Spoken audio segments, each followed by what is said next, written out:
Sa isang marangyang bulwagan, nagsisimula nang dumating ang mga panauhin. Matingkad ang mga ilaw, kumikinang ang mga kortina. Kaya pagdating mga Ginoo at Ginang, mga garbo ng iyong handaan, Don Timoteo. Sa gilid, may mga mumunting Diyos-Diyosan, mga kawaning may mababang katungkulan na nagsisimulang magpakasaya. Nagugutom na ako. Wala bang mas nakakaalin dito? Napakasigilan ng gabi.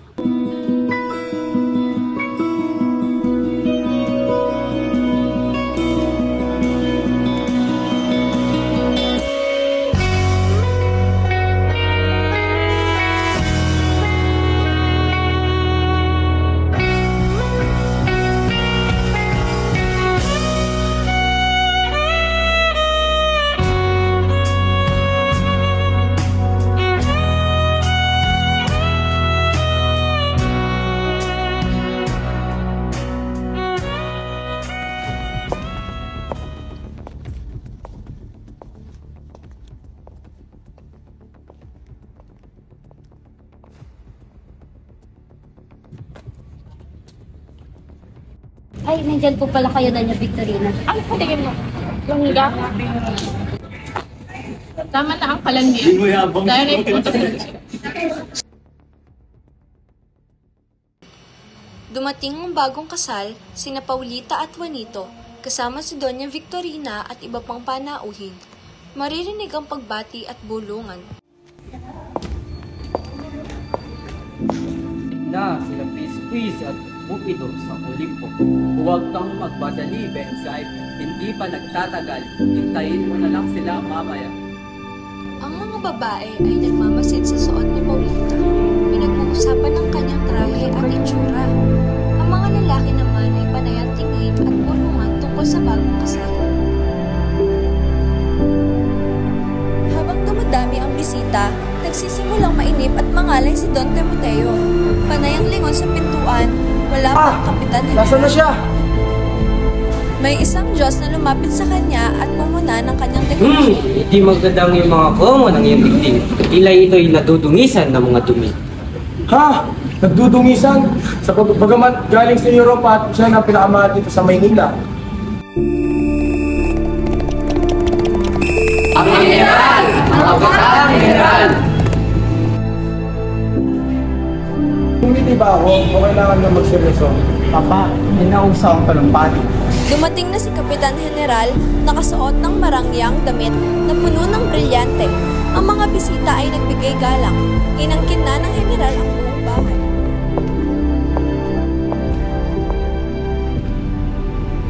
Tunay ngang, ito na ang aking uling gabi sa bahay na to. Samantala, sa isip ng General, naglalaro ang mga plano niya sa hinaharap. Iiwan niya ang kanyang posisyon, pero may dala siyang kayamanan. Marami siyang nasaktan, pero wala na siyang pakialam. Alam kong papalubog ng araw rito, pero sa Europa magbabago ang kapalaran ko. Alam na ng lahat, wala nang kinang ang bituin. Sa labas ng bahay, nakatanaw si Basilio. Tahimik pero nag-aalab ang damdamin. Dapat ko ba silang isalba? O aayahan ko na lang sila magbayad?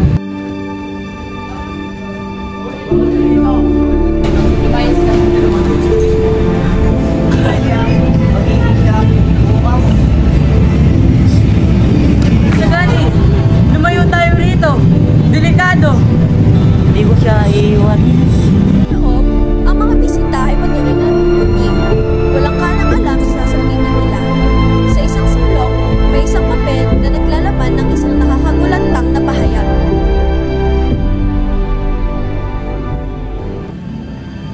Juan Crisostomo Ibarra, sino siya? Isang malaging biro. Nilagda ang pangalan ng filibustero na may 10 taon nang namatay. Filibustero? Isang biro maaaring maglagay ng kaguluhan sa bayan. Yan ang pirma ni Crisostomo Ibarra. Sa tingin ko, ang Marites at Paris na yan ay tandaan ng papatay tayo ngayong gabi. Ngunit maaari tayong malaso. Huwag natin kakainin ang mga pagkain na yan. Tila namamatay na ang ilaw ng lampara.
Mabilis na pumasok si Benzay, may dalang panulat at papel.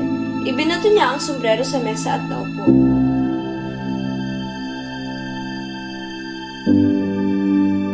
Hindi maaaring may isang inaral nang hindi nababasa ang aking obra. Kailangan malaman ng lahat kung paano inarapan tayo diyang nakawan sa bigin! Mabilis siyang nagsusulat, nagbubura, at muling nagdadagdag ng mga detalye. Tumitigil sandali upang mag-isip, tapos ay muling susulat.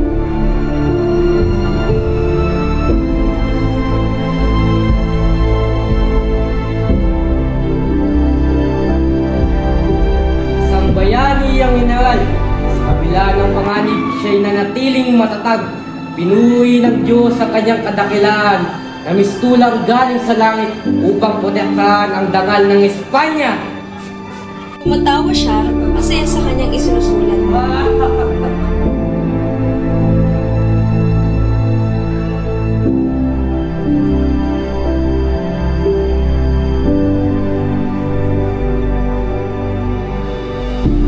Papasok ang isang empleyado, hawak ang ilang pahina ng artikulo at isang liham mula sa direktor ng pahayagan.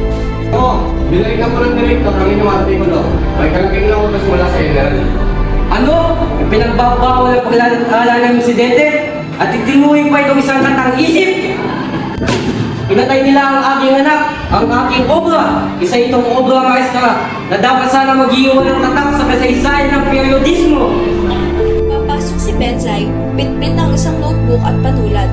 May ilang praile at mga sugatang alila sa paligid. Kaya rito, nakakan ng mga tulisan, Padre Gamora. 3 lang sila, armado ng itak, at 50 piso lamang ang nanakaw.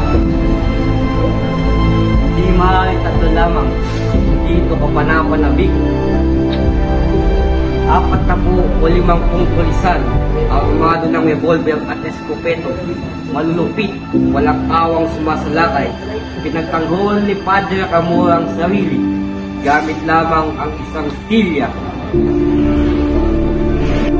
Ito ang balitang kailangang malaman ng bayan. Papasok si Benzay, may dalang balita tungkol kay Simon. Sasalubungin siya ni Don Custodio na nakangiti. Ito ba ang mga bulong-bulungan?